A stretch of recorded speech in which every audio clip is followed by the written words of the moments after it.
angin ribut diredakan. Markus 4 ayat 35 sampai 41. Markus 4 ayat 35 sampai 41.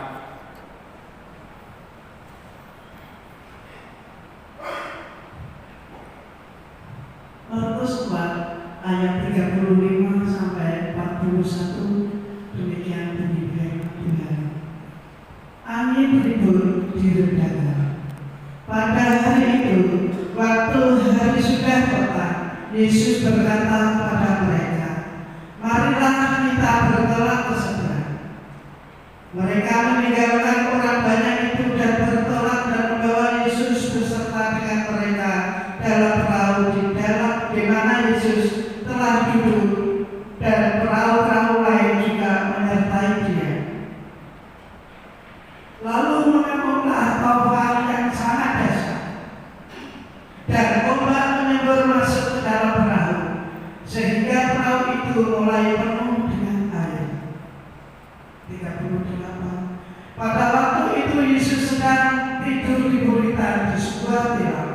Maka murid-muridnya membangunkan Dia dan berkata kepadanya, "Guru, Engkau tidak peduli kalau kita binasa." Ia pun bangun, menghadiri angin itu dan berkata kepada danau itu, "Diam, tenanglah." Lalu angin itu reda dan danau itu menjadi teduh sekali. Lalu Ia berkata kepada mereka, "Mengapa kamu begitu takut? Mengapa kamu tidak percaya?" 41. Mereka menjadi sangat takut dan berkata seorang kepada yang lain, "Siapakah gerangan orang ini sehingga angin dan danau pun taat kepadanya?" Ya, terima kasih. Bapak Ibu Saudara, ayat ini menceritakan tentang kisah di mana Tuhan Yesus memerintahkan supaya angin diam, ya. Jadi kalau kita ke Israel itu kelihatan sekali kalau kita lagi naik kapal di Danau Galilea. Jadi sebelah itu ada Tiberias. Jadi bangunan-bangunan kota Tiberias itu kelihatan. Nah, Bapak Ibu Saudara yang dikasihi oleh Tuhan, dan satu hal yang menarik, karena bentuk daripada danau itu sebelahnya itu ada banyak bangunan yang tinggi dan sepertinya itu adalah bukit-bukit, sehingga suatu saat ketika ada angin itu nabrak kepada bukit, ya, lalu kemudian angin itu mental lagi dan itu membuat satu kekuatan yang luar biasa. Dan itu yang seringkali disebut sebagai angin ribut atau angin sakal, ya, yang seringkali mengganggu perahu-perahu yang ada di Danau Galilea. Dan saya ingat pada saat itu perahunya itu memang perahu yang ketika saya tanya, mereka mengatakan bahwa perahu daripada Rasul Petrus itu lebih kurang seperti itu. Nah, kalau melihat daripada struktur perahunya, dan waktu itu pun juga masih tidak terlalu siang, masih pagi, ya. Tiba-tiba nakodanya bilang supaya yang duduk di pinggir supaya masuk ke tengah semua. Dan betul ternyata ada angin, dan anginnya lumayan kenceng, ya. Jadi kalau naik di Danau Galilea itu ada burung-burung camar itu banyak, dan kita bisa kasih makan burung-burung itu. Semakin kita kasih makan, semakin banyak yang datang. Dan itu membuat pandangan daripada nakoda tertutup, sehingga nakodanya waktu itu sempat marah-marah supaya jangan memberi makan kepada burung-burung karena mengganggu nakoda di dalam menjalankan perahunya. Nah, Bapak Ibu Saudara yang dikasihi oleh Tuhan, dan Tuhan Yesus pada saat itu memerintahkan kepada murid-muridnya bertolak ke seberang. Jadi artinya dari satu titik Tuhan minta supaya diantarkan kepada titik yang lain. Dan hari itu dikatakan sudah mulai petang, jadi sudah agak gelap, ya. Nah, Bapak Ibu Saudara yang dikasihi oleh Tuhan, menarik ayat yang ke-35 ini, bahwa Tuhan Yesus tidak meninggalkan murid-muridnya sendiri, tetapi Tuhan Yesus ikut di dalam perahu itu, dan Tuhan Yesus ayat yang ke-35 ini yang memberi perintah. Dengan kata lain, Tuhan Yesus menjadi komandan daripada perahu itu. Nah, selanjutnya kita boleh melihat bahwa perjalanan perahu itu tidak selamanya sesuai dengan harapan kita, ya. Jadi dalam hidup kita sebagai orang percaya, tidak selamanya perjalanan hidup kita baik-baik saja. Mungkin kita berpikir, saya sudah percaya kepada Tuhan Yesus, saya percaya Tuhan akan menyertai dan menolong saya betul. Tetapi kita harus ingat, di dalam perjalanan kehidupan kita, tidak selamanya Tuhan membuat semuanya baik-baik saja. Tetapi Tuhan izinkan di tengah-tengah dari perjalanan hidup kita ada mengalami banyak pasang surut. Artinya masalah dan persoalan itu silih berganti. Bapak Ibu Saudara, mungkin kita sempat protes. Mengapa saya dulu sebelum menjadi orang percaya, saya seringkali menghadapi masalah, dan sekarang saya sudah menjadi orang percaya, masalahnya kok masih ada. Bapak Ibu Saudara yang dikasihi oleh Tuhan, bedanya ketika kita belum menjadi orang percaya, masalah dan persoalan itu bertambah-tambah, tidak ada penyelesaian. Tetapi ketika kita menjadi orang yang percaya kepada Yesus, masalah dan persoalan itu bertambah, tetapi pertolongan dan mujizat Tuhan itu juga akan bertambah menyertai di dalam kehidupan kita.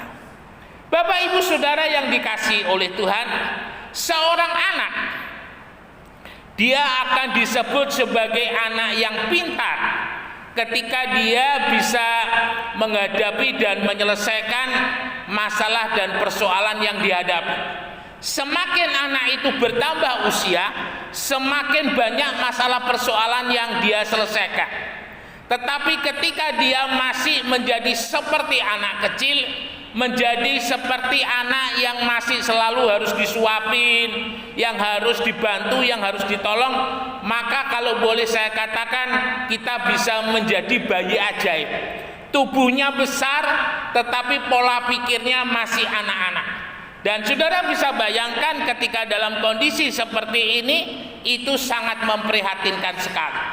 Saya dulu ketika SD, ada anak salah seorang dokter di Tuban, itu teman saya. Jadi dia memiliki keterbelakangan mental, ya, sehingga dia punya badan besar, tetapi dia punya pola pikir, punya cara menyelesaikan masalahnya itu masih seperti anak-anak. Suatu saat di sekolah pada waktu itu, dia buang air besar, ya, ngebrok, maksudnya dia buang air besar itu di celana, ya. Dan pada saat itu karena guru-guru di SD Pusaka waktu itu perempuan semuanya, jadi ketika melihat kejadian itu mereka bingung, mereka mau menolong, agak risih juga ya karena anaknya besar. Dan pada waktu itu karena tidak ada yang menolong, saya waktu itu ketua kelas, akhirnya saya tolong, ya, saya bantuin untuk membersihkan, dan akhirnya bisa, ya, pada waktu itu bisa. Jadi anaknya besar, tetapi dia di dalam cara menyelesaikannya masih anak kecil. Saudara bisa bayangkan, di dalam kehidupan kerohanian kita, menjadi orang Kristen sudah puluhan tahun, tetapi pola pikirnya, cara pandangnya terhadap masalah dan persoalan masih seperti jemaat yang baru mengenal Tuhan. Ini bahaya. Ketika seorang jemaat tidak bertumbuh di dalam iman dan pengetahuannya akan Kristus, jemaat model ini, saudara, seringkali dia itu mengganggu kehidupan jemaat yang sudah matang, kehidupan jemaat yang sudah mengalami kasih kemurahannya Tuhan.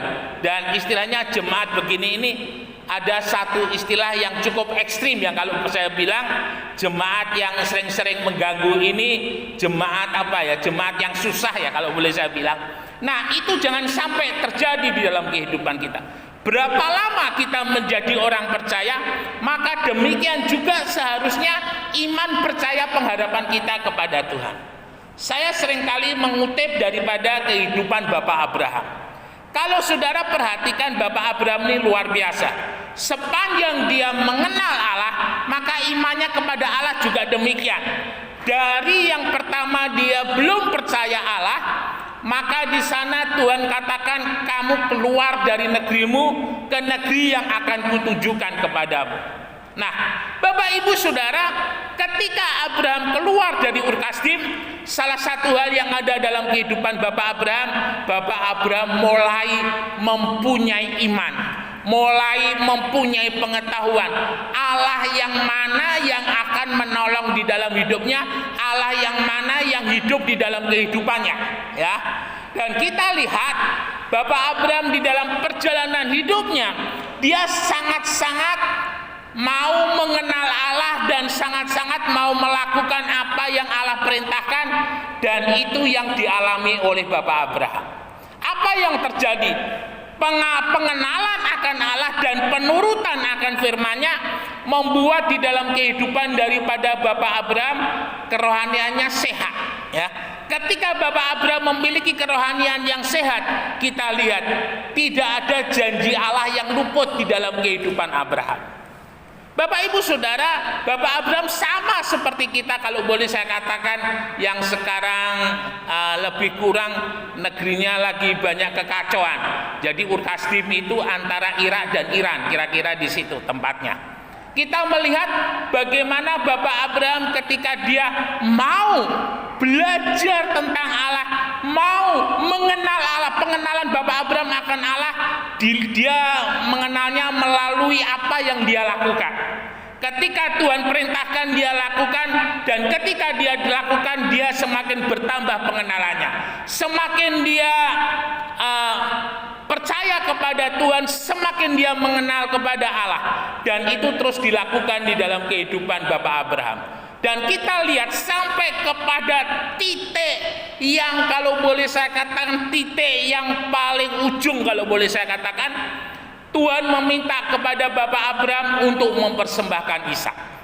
Bapak Ibu Saudara, Ishak anak sematawayang didapat oleh Abraham ketika Abraham berumur 100 dan Sarah umur 90, adalah anak emas kalau boleh saya katakan. Bapak Abraham sangat mengasihi, hari tuanya sangat digantungkan kepada Ishak. Tetapi ketika Tuhan minta, Bapak Abraham tidak membantah, Bapak Abraham tidak menahan-nahan apa yang Tuhan minta, tetapi Bapak Abraham memberikan. Di dalam Ibrani dikatakan, karena Bapak Abraham percaya, sekalipun Ishak mati, Tuhan mampu membangkitkan di dalam kehidupan Ishak. Nah, ini yang harus terjadi di dalam kehidupan kita. Ketika Yesus memerintahkan kepada murid-muridnya bertolak ke seberang dan Yesus ada di perahu itu, tetapi yang menarik adalah Yesus tidak lagi memimpin di dalam perahu itu, tetapi Yesus dibiarkan sendiri di belakang, ya. Jadi di belakang itu, dari perahu yang pernah saya naiki pada saat itu di Danau Galilea, jadi bagian belakang itu memang ada tempat istirahat untuk kru daripada perahu itu. Dan saat itu 12 murid yang ada di perahu itu, Yesus menyendiri di belakang. Saudara, kalau boleh saya katakan kebangetan, ya. Yesus dibiarkan sendiri. Tidak ada yang mengajak Yesus untuk ngobrol. Tidak ada yang mengajak Yesus untuk bercerita. Yesus dibiarkan sendiri, dan firman Tuhan katakan Yesus mengantuk dan tidur di belakang. Kita ingat pengalaman daripada Marta dan Maria. Apa yang Tuhan katakan? Maria sudah mengambil tempat yang terbaik di dalam hidupnya. Sementara Marta yang sibuk masuk keluar, Tuhan katakan terlalu repot dalam kehidupan Marta. Dan Tuhan katakan apa yang dilakukan oleh Maria itu tidak akan diambil dari dalam kehidupannya. Maria sudah mengambil tempat yang terbaik dengan mendengarkan apa yang dikatakan oleh Yesus. Nah, ini boleh menyadarkan di dalam kehidupan kita, ketika kita memberikan hati kita untuk mendengar apa yang Tuhan katakan, tanpa kita sadari kita sedang mengisi bejana-bejana hati yang ada di dalam kehidupan kita. Bejana-bejana itu kendi ya saudara, kendi tempat air. Dan di Kana pada waktu itu ketika Yesus melakukan mujizat, satu tempayan itu isinya bisa sampai 30 liter, jadi cukup besar juga. Dan itu yang Tuhan katakan, yang mana ketika kita mendengarkan firman, bejana-bejana hati kita diisi. Nah, ini yang membuat di dalam kehidupan daripada Bapak Abraham memiliki iman yang luar biasa. Ya, saudara-saudara yang dikasihi oleh Tuhan, ini yang dialami oleh Yesus. Yesus tidak membiarkan murid-muridnya sendiri. Yesus menyertai. Jadi sepertinya di dalam setiap episode Tuhan izinkan di dalam kehidupan kita terjadi, karena Tuhan mau di setiap episode ini kita melihat Tuhan dari sisi pandang, sudut pandang dari berbagai macam arah. Ya, kadang kita melihat Tuhan yang memberi makan 5.000 orang, kadang kita melihat Tuhan yang menenangkan di angin yang mengamuk, kadang kita melihat Tuhan yang menyembuhkan, kadang kita melihat Tuhan dari sisi-sisi yang lain yang Tuhan izinkan terjadi di dalam kehidupan kita. Perjalanan kita adalah perjalanan yang kita tidak tahu. Kita hanya tahu tujuannya sampai di mana kita inginkan, sampai di mana Tuhan kehendaki kita menuju. Bapak Abraham diperintahkan oleh Tuhan akan dibawa ke tanah perjanjian. Setiap kehidupan kita pun juga mendapatkan janji daripada Tuhan bahwa kita akan sampai kepada masa depan yang penuh pengharapan. Saudara yang dikasihi oleh Tuhan, itulah yang terjadi dalam kehidupan kita. Kemudian yang berikut, murid-murid sudah benar. Dia membawa Yesus di dalam perahu mereka, tetapi hanya membawa Yesus tetapi tidak melibatkan Yesus, itu sama juga bohong. Ya, kita ingat satu kisah ketika bangsa Israel pada zaman hakim-hakim, dan pada saat itu dipimpin oleh Imam Eli, dan Imam Eli mempunyai 2 orang anak, Hofni dan Pinehas. Dan dikisahkan di kisah itu bangsa Israel menghadapi orang-orang Filistin, dan kondisinya pada waktu itu bangsa Israel kalah. Ya, lalu kemudian Hofni Pinehas mereka ingat bagaimana ketika tabut itu berjalan di depan, Tuhan menyatakan kemenangan yang luar biasa. Hofni dan Pinehas mencoba untuk meniru apa yang dilakukan oleh leluhur mereka dengan membawa tabut. Bapak Ibu Saudara, ternyata dengan membawa tabut itu tidak memberi jaminan kepada bangsa Israel yang dipimpin oleh Hofni dan Pinehas menang, tetapi justru mereka kalah. Nah, kita melihat di sini supaya kita jangan salah, ya, bahwa di dalam kehidupan kita itu bukan Alkitabnya yang mempunyai kuasa, tetapi firman di dalam Alkitab itu yang berkuasa. Ya, jadi maaf, di Indonesia ada suku-suku tertentu yang mayoritasnya orang Kristen. Jadi ketika anaknya sakit atau Alkitabnya itu dijadikan ini ya, termor es ya. Jadi ditaruh di kepalanya supaya panasnya itu menjadi dingin. Nah, ini adalah satu hal yang bodoh, satu hal yang tidak boleh. Yang Tuhan mau firman itu diucapkan, firman itu dipercayai, firman itu ada di dalam hati. Jadi firman Allah itu bukan hanya sebagai simbol-simbol kuasa, simbol-simbol keagamaan yang kita punya, tetapi di dalam kehidupan kita jauh dari percaya apa yang tertulis di dalam firman Allah itu. Nah, Bapak Ibu Saudara, pengalaman Hofni dan Pinehas ini menjadi sebuah pelajaran di dalam kehidupan kita. Kita tidak bisa hanya membawa tabut tanpa Tuhan di dalam kehidupan kita. Kita tidak bisa membawa Alkitab tanpa kuasa firman yang ada di dalamnya. Ya. Kemudian ayat yang berikutnya dikatakan angin menyerang di dalam perahu itu. Jadi angin pada waktu menyerang itu sangat luar biasa. Ketika saya berada di Hulu Mahakam, ketika pulang dari Hulu Mahakam ya, dari Bohok, kampung yang kami jadikan pos pelayanan di sana itu namanya Bohok. Dan kita harus melewati Sungai Mahakam, dan perjalanan pada waktu itu dari Bohok sampai dengan Samarinda itu kurang lebih 1 malam ya. Dan pada saat itu hujan deras luar biasa di tengah-tengah perjalanan, sampai kaptennya itu orang Bugis ya. Dia katakan, "Cak, tolong lihatkan airnya." Jadi maksudnya air itu dari hulu kalau ke hilir itu turun ya, airnya itu kelihatan turun. Tetapi kalau airnya itu naik, berarti kita melawan arus dan itu salah, sehingga harus putar balik lagi. Dan akhirnya saya bilang, "Cak," saya kok panggil Cak ya, "Cak, ini airnya turun Kak." "Oh ya sudah, betul, mari kita lanjutkan perjalanan." Bapak Ibu Saudara yang dikasihi oleh Tuhan Yesus Kristus, dan pada waktu itu angin yang sangat keras menyerang perahu yang ditumpangi oleh Yesus. Bapak Ibu Saudara, respon kita ketika angin itu menyerang macam-macam ya. Ada respon kita yang menangis, ada respon kita yang marah, ada respon kita yang putus asa. Respon pertama itu menunjukkan bagaimana sebenarnya kehidupan kita. Ketika kehidupan kita ada bersama-sama dengan Tuhan, respon kita ketika kita menghadapi masalah persoalan dalam perjalanan hidup ini, kita pasti akan datang kepada Tuhan. Tetapi kalau respon kita kepada yang lain, maka disitulah akan terlihat hati kita ini sebenarnya ada di mana. Ya, dan pada saat itu murid-murid justru membangunkan Yesus dengan marah-marah. Mereka menyalahkan Yesus. Mengapa Yesus tidur diam saja? Dan akhirnya Yesus bangun dan menghardik angin itu dan menjadi tenang.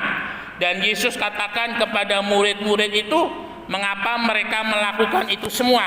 Mengapa mereka takut dan mengapa mereka tidak percaya?